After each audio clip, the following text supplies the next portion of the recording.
আপনারা এখানে যারা গান শুনছেন, আপনাদের মধ্যে কেউ একজন হাত তুলে যদি আমায় বলেন যে ভগবানকে দেখতে কেমন, মানে কে আপনারা ভগবানকে দেখেছেন, তাহলে আমি বড় বাধিত হব। এখানে আপনারা যারা গান শুনছেন, মায়েরা বাবারা সবাইকে বলছি, আপনারা কে ভগবানকে দেখেছেন হাত তুলুন। একটাও হাত উঠছে না, মানে কেউ দেখেনি। তাহলে আমিও দেখিনি, আপনারাও দেখেননি, তাহলে কেউ আমরা বলতে পারবো না যে ভগবানকে দেখতে কেমন। তাহলে উপায় কি? উপায় একটা, যারা দর্শন করেছেন তারা তাদের অনুভবকে রচনার মাধ্যমে লিপিবদ্ধ করে আমাদের জন্য রেখে দিয়ে গেছেন। তাহলে সেই রচনাগুলো, সেই পদাবলীগুলো, সেগুলো যদি আমরা একটু আস্বাদন করি, মন দিয়ে যদি একটু অনুভব করি, তাহলে আমার হৃদয় আকাশের মধ্যে একটা অদৃশ্য ভগবানের রূপ সেটা ফুটে উঠবে আমার হৃদয় আকাশে। তাহলে আমরা একটা অনুভব করতে পারবো যে ভগবান এই রকম দেখতে। তাহলে পদাবলীগুলো আস্বাদন করতে হবে। শুধু পদ নয়, যারা বড় বড় কবি, যারা বড় বড় সাহিত্যিক, তারা পর্যন্ত ভগবানকে দেখতে কেমন তার জন্য গান লিখে দিয়ে গেছে। সেই গানগুলো যদি আমরা সঠিকভাবে একটু গাই, তার ব্যাখ্যাগুলো যদি আমরা একটু ভালো করে বুঝতে পারি, তাহলে একটা আন্দাজ হবে যে আমাদের ভগবান এই রকম দেখতে। প্রথম কথা, যার আমরা গান শুনতে এসেছি সেই মহাপ্রভু বলছেন যে ভগবানের প্রেম লাভ করলে, ভগবানের কীর্তন গান শ্রবণ করলে বা করতে গেলে চারটি নিয়ম আছে, যে নিয়মটা পালন করে কীর্তন গাইতে হয় আর কীর্তন শুনতে হয়। এবার নিয়মের কথা বললেই লোকের মনে আগেই ধারণা চলে আসে যে নিয়মের কথা শুরু করেছে মানে ধুতি পরতে হবে, মালা পরতে হবে, কপালে তিলক দিতে হবে, শিখা রাখতে হবে, এই নিয়ম। ওগুলো নিয়ম নয়, ওগুলো নিয়ম নয়। আপনি সনাতন ধর্মে এসেছেন বলে আপনার মাথায় শিখা আছে, গলায় মালা আছে। যে খ্রিস্টান ধর্মের লোক, তার তো কিছু নেই, তাহলে সে ভগবান পাবে না? পাবে না? ঠিক পাবে। মূল কথা, আপনার মাথায় শিখা আছে না গলায় মালা আছে না কপালে তিলক রয়েছে, এটা ভগবানের মূল বিষয় নয়। ভগবান যখন আপনাকে ভালোবাসতে আসবে, ভগবান শুধু একটা জিনিসই দেখে নেবে, যে তার প্রতি আপনার হৃদয়ে কতটা ভালোবাসা রয়েছে। যদি ভালোবাসা থাকে তাহলে ভগবান আপনার কাছে আসবে, আর ভালোবাসা নাই, আসবে না। আমি যদি কোনো গ্রামে গান করতে গিয়ে অসম্মানিত হই, আমি যদি কোনো গ্রামে গান করতে গিয়ে যদি অসম্মানিত হই, আমাকে পরবর্তীকালে 1 কোটি টাকা দিলেও আমি যাব সেই গ্রামে? যাবো বাবা? আমি বাস্তব কথা বলছি, জীবনে যাব না, অন্তত আমি তো যাবই না।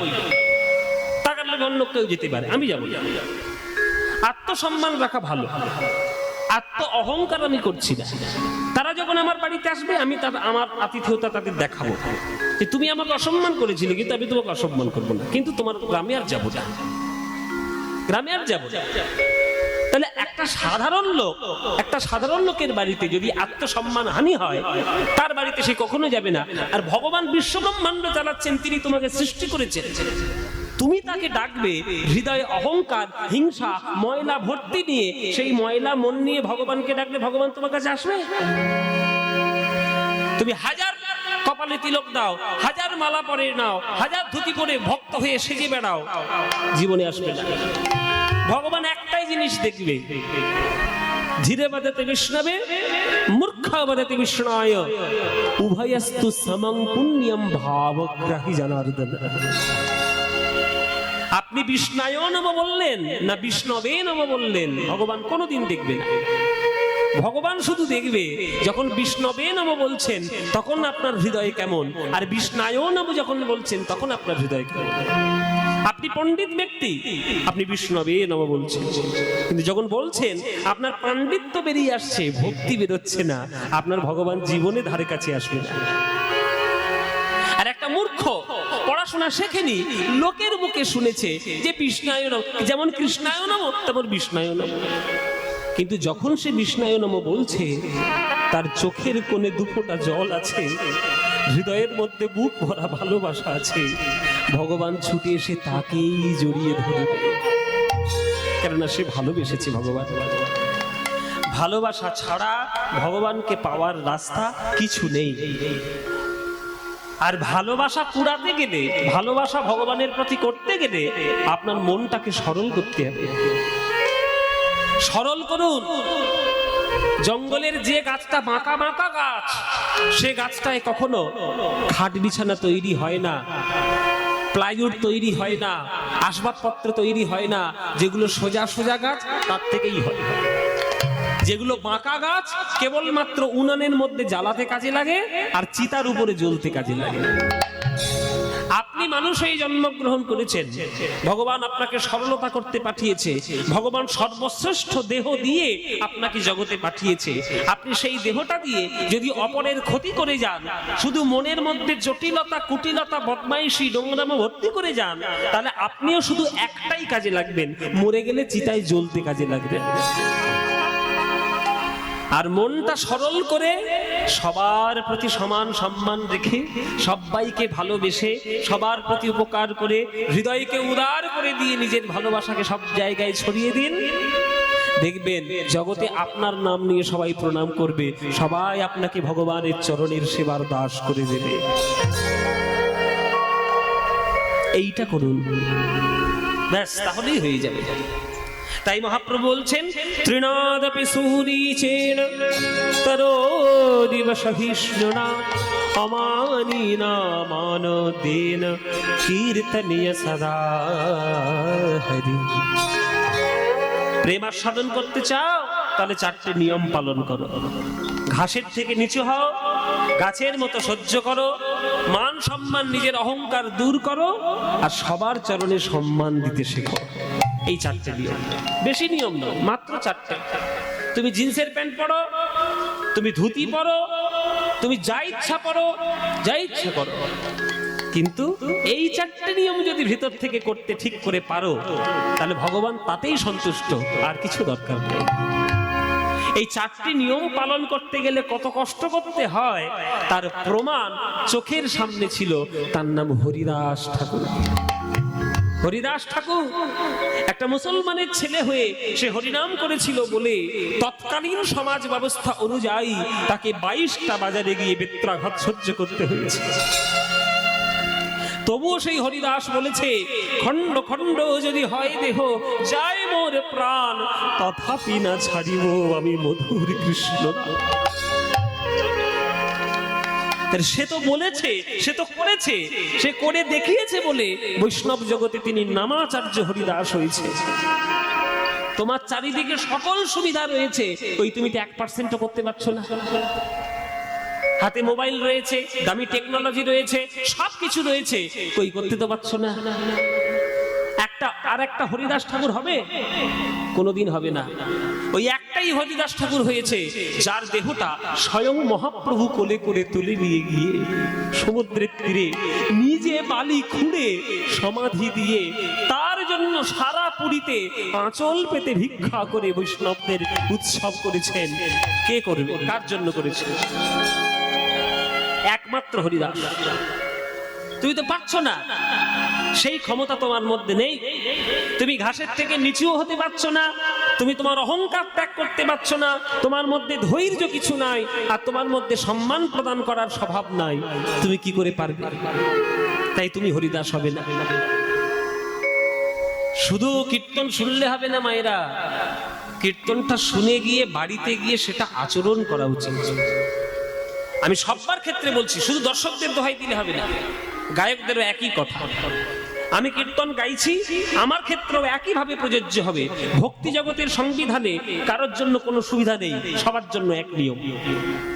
আমিও যদি আমার জীবন দিয়ে এই কথাগুলো যদি পালন করতে না পারি, যদি অপরকে সম্মান দিতে না পারি, হ্যাঁ, যদি অহংকার ত্যাগ না করতে পারি, তাহলে আমি যত বড়ই গায়ক হই না কেন, আমারও নাম জীবনে মহাপ্রভুর খাতায় উঠবে না, উঠবে না। শুধু আপনাদের বলছি না, আমারও তাই, সব ক্ষেত্রে এক ব্যাপার। এবার আমি কতটা পালন করছি না করছি সেটা তো আমার সঙ্গে মিশে দেখতে হবে আপনার। আপনি আমার সঙ্গে না মিশে আমার প্রতি কমেন্ট করতে পারেন না। হরিদাস কেমন পালন করেছিলেন সেটা তো হরিদাসের সঙ্গে যারা থেকেছিল তারা জানে। শ্রীবাস, গদাধর, অদ্বৈত, নিত্যানন্দ, তাই তিনি নামাচার্য হরিদাস। তাই আমার সোজা কথা, আমি বেশি জটিল কথায় যেতে চাই না বাবা, জটিল কথা বাদ দিয়ে সোজা কথাই চলো, একদম সোজা কথা। ভগবানকে যদি ভালোবাসতে পারো তাহলে ভগবান তোমার কাছে আসবে। যদি ভগবানের সঙ্গে বেশি তর্ক করো, ভগবান তোমার থেকে 100 হাত দূরে চলে যাবে। এবার তোমার মনে, তোমার উপর ছেড়ে দিলাম ব্যক্তি স্বাধীনতা। তুমি তর্ক করবে না ভক্তি করবে তোমার ব্যাপার, আমার বলার কিছু নেই। তর্ক করলে ভগবান বাষ্প হয়ে উড়ে যাবে, আর ভক্তি করলে মূর্তি ধরে হৃদয়ের মধ্যে এসে দাঁড়িয়ে যাবে। তুমি অরূপ স্বরূপ সগুণ নির্গুণ দয়াল ভয়াল হরি হে, আমি কি বা বুঝি, আমি কি বা জানি, আমি কেন ভেবে মরি হে। অরূপ স্বরূপ সগুণ নির্গুণ দয়াল ভয়াল হরি, আমি কি বা বুঝি, আমি কি বা জানি, আমি কেন ভেবে মরি। একদম সোজা গান, একদম পরিষ্কার গান। ভগবান অরূপ, ভগবান স্বরূপ, ভগবান গুণহীন, ভগবান গুণময়, ভগবান রূপহীন, ভগবান রূপময়, রূপবান। এখন ভগবানের জগতে তিনি কেমন করে আসবেন সে তো ভগবানের ব্যাপার। আমি এত কমেন্ট পাস করব কেন? আমার মতামতের কোনো দাম আছে? ভাত পান্তা খাওয়া সাধারণ মানুষ, সারাক্ষণ মিথ্যেবাদী, সারাক্ষণ মিথ্যে কথা বলে যাচ্ছে, সে বলছে ভগবান কেমন করে আসবে? আমার কথায় ভগবান চলবে? তুমি কোন জগতে বাস করছো? পৃথিবী। এই পৃথিবীর অস্তিত্ব কোথায়? বিশ্ব ব্রহ্মাণ্ডে পৃথিবীর অস্তিত্ব খুঁজেই পাবে না। এত মিলিয়ন বিলিয়ন লক্ষ লক্ষ কোটি কোটি ব্রহ্মাণ্ড রয়েছে যে তার মাঝখানে পৃথিবী কোনটা সেটা তুমি খুঁজেই পাবে না। আর সেই পৃথিবীর সামান্য একটা মানুষ তুমি ভগবানকে প্রতি প্রশ্ন করছো ভগবান কেমন করে আসবে না আসবে? ভগবান রূপ নিয়ে আসুক, ভগবান রূপ ছাড়া আসুক, তোমার কাছে যদি তিনি আসেন সমানভাবে পূজনীয়, সমানভাবে। আমার বাড়িতে আমি কেমন করে চলবো সেটা আপনি বলবেন? আমার বাড়িটা রাজত্ব তো আমার। আমি আমার বাড়িতে ধুতি পরে ঘুরবো না হাফ প্যান্ট পরে ঘুরবো না শাড়ি পরে ঘুরবো সেটা তো আমার ব্যাপার, ওটা তো আমার বাড়ি। আপনার বলা কি দরকার মশাই? ভগবান তার জগতে তিনি কখনো শুকরও হয়েছেন, তিনি কখনো বামনও হয়েছেন, তিনি কখনো নিরাকারও হয়েছেন, তিনি কখনো দেবী হয়েছেন। আরে বাবা, তার জগৎ সে কি করে আসবে না আসবে সেটা তো তার ব্যাপার, তোমার তো জানার দরকার কি? তোমার যেটা ভালো লাগে তুমি সেটা করো, যেটা ভালো লাগে না তোমার করার দরকার নেই। তাহলে তোমার মতামতের কোনো দাম নেই ভগবানের কাছে। ভগবানের কাছে তোমার একটাই জিনিসের দাম আছে, ভক্তি। ভক্তি করছো কি? যদি করো ভগবানের কাছে দাম আছে, না করলে দাম নাই। সোজা কথাই বলে দিয়েছে কবি, প্রভু অরূপ স্বরূপ সগুণ নির্গুণ দয়াল ভয়াল হরি হে, আমি কি বা বুঝি, আমি কি বা জানি, আমি কেন ভেবে মরি হে। ও মাইরা, ও মাইরা, ও মাইরা, ছেলে যখন বাইরে গিয়ে দুষ্টুমি করে ছেলেকে ঠাস করে চড় মারো না, শাসন করো না? ছেলে গিয়ে মনে করো তোমার ছেলে বাড়িতে বাইরে গিয়ে দুটো বন্ধুর সঙ্গে বসে বসে ফুক ফুক করে বিড়ি খাচ্ছে, তুমি মারবে না? একটুখানি ছেলে 7-এ পড়ে বিড়ি খাচ্ছে, কি মারবেন কি না? বাস্তব কথা বলুন, মারবেন কি না? মারবে। বদমাইশি করলে দুষ্টুমি করলে মারবে। আবার সেই ছেলেটা যখন মাধ্যমিকে স্টার পেয়ে পাশ করে গ্রামের মুখ উজ্জ্বল করবে, তখন তুমি তাকে মিষ্টি নিয়ে ছেলের মুখে তুলে দেবে না? মিষ্টি নিয়ে মুখে ছেলে তুলে দেবে না? তাহলে ছেলে যদি মনে করে আমি বিড়ি খেয়েছি বলে মা আমাকে কেন মারলো, তাহলে মা শাসনও করবে, মা আদরও করবে। মা তো মাই হয়, মায়ের কি কোনো দয়াল ভয়াল আছে গো? যে সোহাগ করে সে শাসনও করে, যে মা আদর করে কোলে করে তুলে সেই মা শাসনও করে চড় মেরে। মার সন্তানের কাছে মা তো মা। তাই ভক্তের কাছে ভগবান তো ভগবান, তিনি দয়াল রূপে আসবেন না ভয়াল রূপে আসবেন সে তো তার ব্যাপার। তুমি অন্যায় করেছো বলে তিনি ভয়াল হয়েছেন, তুমি যদি ভালো করে থাকতে তিনি দয়াল হতেন। তুমি জগতে অত্যাচার করতে শুরু করেছো, তাই তিনি পরশুরাম হয়ে কুঠার নিয়ে মারতে গিয়েছেন, ক্ষত্রিয় ধ্বংস করেছে 21 বার পৃথিবীর থেকে। পরশুরাম ভয়াল হয়েছে। আবার সেই ভগবান যখন রামচন্দ্র রূপে দণ্ডকারণ্যের পথ দিয়ে গেছিলেন, তখন কত ভক্তের হৃদয় মনোরঞ্জন করতে করতে গেছিলেন। তাহলে পরশুরাম রূপে তিনি খড়গধারী, আর রাম রূপে তিনি আত্মমর্যাদা পুরুষোত্তম ভগবান রাম। তাহলে একই ভগবান, দুটো রূপ, একটা দয়াল একটা ভয়াল। এবার তুমি যদি বলো না বাবা ওই রামকেই ডাকবো, পরশুরামকে ডাকবো না, আরে বাবা সেটা তো ভগবানের ব্যাপার, তোমার মতামতের দাম আছে, তোমার মতামতের দাম আছে। দয়াল ভয়াল হরি, আমি কি বা বুঝি, আমি কি বা জানি, আমি কেন ভেবে মরি। কি রূপে এসেছি কেমনে বা যাব, তা ভাবিয়া কেন জীবন কাটাবো। কি রূপে এসেছি কেমনে বাজাবো, তা ভাবিয়া কেন জীবন কাটাবো। তুমি আনিয়াছ তোমারেই পাবো, তাই তো হৃদে ধরি হে। অরূপ স্বরূপ সগুণ নির্গুণ দয়াল ভয়াল হরি হে। আমি কি বা বুঝি, আমি কি বা জানি, আমি কেন ভেবে মরি হে। অরূপ স্বরূপ সগুণ নির্গুণ দয়াল ভয়াল হরি। আমি কি বা বুঝি, আমি কি বা জানি, আমি কেন ভেবে মরি। না রাখি জটিল ন্যায়ের বারতা, বিচারে বিচারে বাড়ে অসারতা। আমি জানি তুমি আমারই দেবতা, তাই তো হৃদে ধরি হে। আমি তাই ধরি, তাই শুধু হৃদে। ও মায়েরা, একটা ছেলে তার মাকে গিয়ে বলছে, মা তোমাকে আজ একটা জিনিস খাওয়াবো, ভালো জিনিস খাওয়াবো। আরে কি খাওয়াবি বাবা? এই কথা নয়,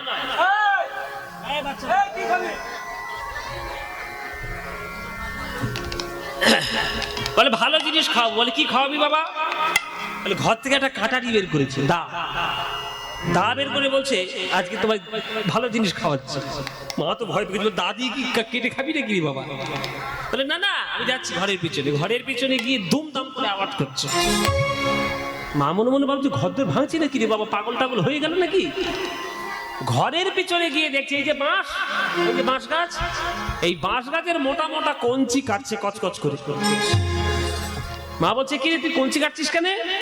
বলে যে বললাম তো ভালো জিনিস খাওয়াবো। বলে কঞ্চি থেকে তুই কি খাওয়াবি? বলে মা তুমি হাওড়া স্টেশন আর শিয়ালদা স্টেশনে কখনো যাওনি, আমি গিয়ে দেখলাম মোটা মোটা কঞ্চি ছাল ছাড়াচ্ছে, মেশিনের মধ্যে ঢুকিয়ে দিচ্ছে, গল গল করে রস বেরোচ্ছে, 10 টাকা গিলাস। ও ভাই কি খাচ্ছে? কি খাচ্ছি গো? আখ। আখের রস, আখের রস। এবার এই ছেলে বলছে কঞ্চি। মা বলে তোর কি মাথা খারাপ হয়েছে, ভীমরতি হয়েছে তো? কেন? বলে তুই যেটা দেখেছিস ওটা কি কঞ্চি? দেখলাম তো কঞ্চির মতো দেখতে। বলে কঞ্চির মতো দেখতে হলে সব কঞ্চি হবে? ওটা কঞ্চি, ওটা আখ। যেটা তুই দেখেছিস শিয়ালদা স্টেশনে সেটা আখ। ওরে আখ মেশিনের মধ্যে ঢুকিয়ে দিলে তার মধ্যে গল গল করে রস বেরোবে। তুই কঞ্চি 10 দিন জলের মধ্যে চুবিয়ে রাখলেও তার মধ্যে এক ফোঁটা জল হবে না। তা আমাদের দশা তাই। বর্তমানে যা সমাজ যা হয়েছে বাবা, বর্তমানে এই ফেসবুক, ইউটিউব, হোয়াটসঅ্যাপ, এই নানান রকম কেলোর কীর্তি এই যে চারদিকে হয়েছে, সবাই এখন সমালোচক, সবাই বড় বড় বিদ্বান, সবাই কমেন্ট পাস করতে পারে, সবাই যা ইচ্ছা তাই করছে। ভগবান কি করবে না করবে তোমায় বলে কয়ে করবে? ভগবানকে যদি বেশি যুক্তি দিয়ে জানতে চাও, তোমার কাছে ভগবান ওই কঞ্চি চিবোনো হবে। যত চিবোবে তত ছিবড়ে বেরোবে, এক ফোঁটা রস তুমি পাবে না। আর ভগবানকে বুক ভরা ভালোবাসা দিয়ে একটু ভক্তি দিয়ে ডাকো, যত চিবাবে মধুর মিষ্টি প্রেমের রসের হৃদয় পরিপূর্ণ হয়ে যাবে। এত কিসের সমালোচনা, হ্যাঁ এত কিসের সমালোচনা? যত দেখবেন ফেসবুকে সব ভারতীয়দের যত সব সমালোচনা, ইংল্যান্ড ওই আমেরিকা ওরা অত ঝামেলার মধ্যে যায় না, বাবা দরকার নেই। আনন্দ করে বেঁচে আছি, ভগবানকে ডাকছি, খাচ্ছি যাচ্ছি, ঘুমোচ্ছি। কিন্তু ভারতবর্ষের একটা প্রাচীন সনাতন সংস্কৃতি আছে, যে ভারতবর্ষের দর্শন, ভারতবর্ষের ভক্তি, ভারতবর্ষের সঙ্গীত, ভারতবর্ষের আধ্যাত্মিকতা বিশ্ব ব্রহ্মাণ্ডে পৃথিবীর মধ্যে শ্রেষ্ঠ। সেটাই যদি ভারতীয়রা না জানে, তাহলে ভারতে এর থেকে বেশি দুর্ভাগ্য আর কিচ্ছু হতে পারে না। তাই ভগবানকে সমালোচনা দিয়ে নয়, ভগবানকে তর্ক দিয়ে নয়, ভগবানকে কঞ্চির রসে নয়, ভগবানকে আখের রসে অনুভব করার চেষ্টা করো। আখের রস দিয়ে তাকে হৃদয়ে আস্বাদন করার চেষ্টা করো, কঞ্চি চিবিও না। না রাখি জটিল ন্যায়ের বারতা, বিচারে বিচারে পারে অসারতা। আমি জানি তুমি আমারই দেবতা, তাই তো হৃদে ধরি হে,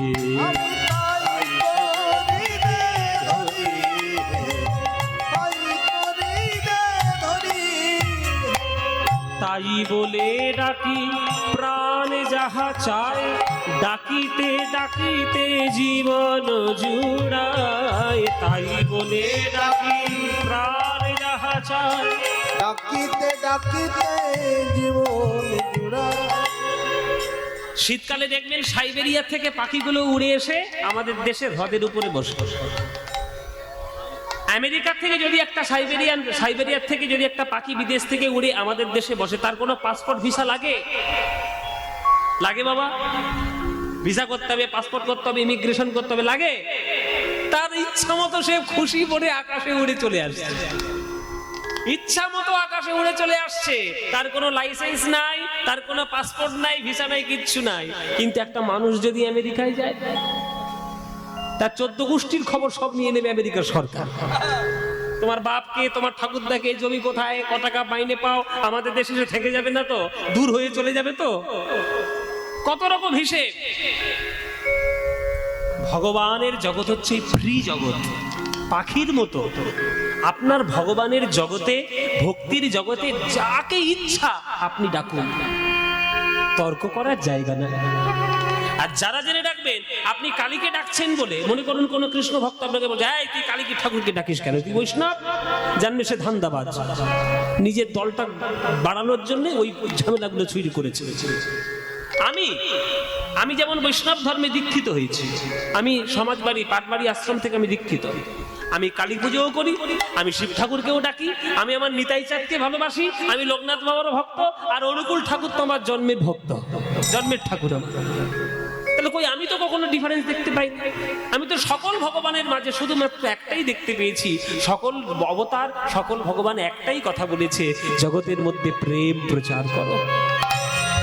ব্যাস, সে রামকৃষ্ণ ঠাকুরেরও প্রেম, লোকনাথ বাবারও প্রেম, অনুকূল ঠাকুরেরও প্রেম, নিতাই গৌরাঙ্গেরও প্রেম, মীরাবাইয়েরও প্রেম, সব একটাই জায়গায় এসেছে, সেটা হচ্ছে ভক্তি, ভালোবাসা, প্রেম।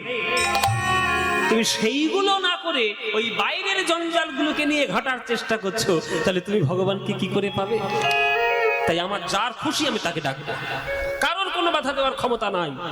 কবি বলছেন, তাই বলে ডাকি প্রাণ যাহা চায়, ডাকিতে ডাকিতে জীবন জুড়ায়। তাই বলে ডাকি প্রাণ যাহা চায়, ডাকিতে ডাকিতে জীবন জুড়ায়। যখনই যে রূপে প্রাণ ভরে রয়, তাই দেখি প্রাণ ভরি অরূপ স্বরূপ সগুণ নির্গুণ দয়াল ভয়াল হরি। আমি কিবা বুঝি, আমি কিবা জানি, আমি কেন ভেবে মরি। তাই গৌর হরি বল, স্বরূপ সগুণ নির্গুণ দয়াল ভয়াল হরি।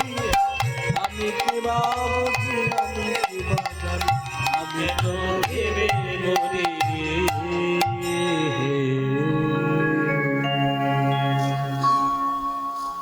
এত সুন্দর গানটি রচনা করেছেন রজনীকান্ত সেন, রজনীকান্তের গান। এইসব গানগুলো শুনতে হয়, এসব গানগুলো বিচার করতে হয়, তবে মানুষের মতো মানুষ হবেন। যারা বড় বড় কবি তারা অনেক গভীর কথা বলে গেছে, সেগুলো আস্বাদন করতে হয়। তাই মহাপ্রভুকে দেখতে কেমন? এখন মহাপ্রভুকে দেখতে কেমন আমি কি করে বলবো? তিনি বলতে পারবেন যিনি দেখেছেন। তাহলে কে দেখেছেন? বিকেল বেলায় সুরধনির ঘাটে গিয়ে মহাপ্রভুকে দেখে এসেছেন আমার বিষ্ণুপ্রিয়া মা। ও ভাইরা, বিকেল বেলায় জল ভরতে গেছে, সুরধনিতে জল ভরছে, আর সুরধনির পাড়ের উপর দিয়ে আমার মহাপ্রভু দল বল নিয়ে হরিনাম করতে করতে, কৃষ্ণ নাম করতে করতে আসছে। সেই যে কৃষ্ণ নাম শুনেছে কৃষ্ণপ্রিয়া মা, সে কলসি সে চলে গেছে জলের মধ্যে। মনে নাই যে জল ভরবো, গৌরাঙ্গের দেখে এসে গৌরাঙ্গকে দর্শন করে মনের মধ্যে এখন শুধু গৌরাঙ্গ গৌরাঙ্গ গৌরাঙ্গ। বাড়িতে এসে শুধু নাম, শুধু গৌরাঙ্গের নাম, আর কিচ্ছু নেই। হ্যাঁ, বাড়িতে ফিরে এসেছে, তার সখী কাঞ্চনা, বিষ্ণুপ্রিয়ার একটা প্রিয় সখী কাঞ্চনা, কাঞ্চনা ঘরে এসে দেখছে বিষ্ণুপ্রিয়া গান গাইছে। কাঞ্চনা বলছে, বাবা, বিষ্ণুপ্রিয়ার মুখ থেকে গান বেরোচ্ছে, কি ব্যাপার? বিকেল বেলা সন্ধ্যেবেলায় গান কেন? কি গান শুনতে পাচ্ছে বিষ্ণুপ্রিয়ার মুখ থেকে? ভজ গৌরাঙ্গ কহ গৌরাঙ্গ লহ গৌরাঙ্গের নাম রে, ভজ গৌরাঙ্গ কহ গৌরাঙ্গ লহ গৌরাঙ্গের নাম রে। এই গানটা বিষ্ণুপ্রিয়ার খুব প্রিয় গান, এটা আমারও খুব প্রিয় গান। আমি জানি না আপনাদের প্রিয় কিনা। আপনাদের প্রিয়? আপনাদের ভাল লাগে এই গানটা? ও মায়েরা, সবার বাবারা ভাল লাগে? সবার ভাল লাগে? ভালো লাগে। সত্যি বলছো? সিরিয়ালের দিব্যি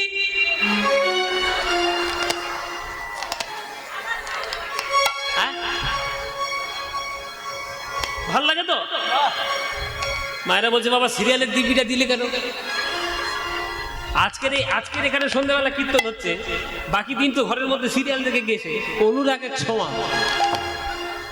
হ্যাঁ, অনুরাগের ছোঁয়া। তারপর আর মিঠাই এখন হয় বধুয়া বধুয়া, মানে কটা সিরিয়াল থাকে শুধু চিন্তা কর। তোমাদের কি বলবো, ঘর সত্যি বিভীষণ নিয়ে ঘুরে ঘুরে বেড়াচ্ছে।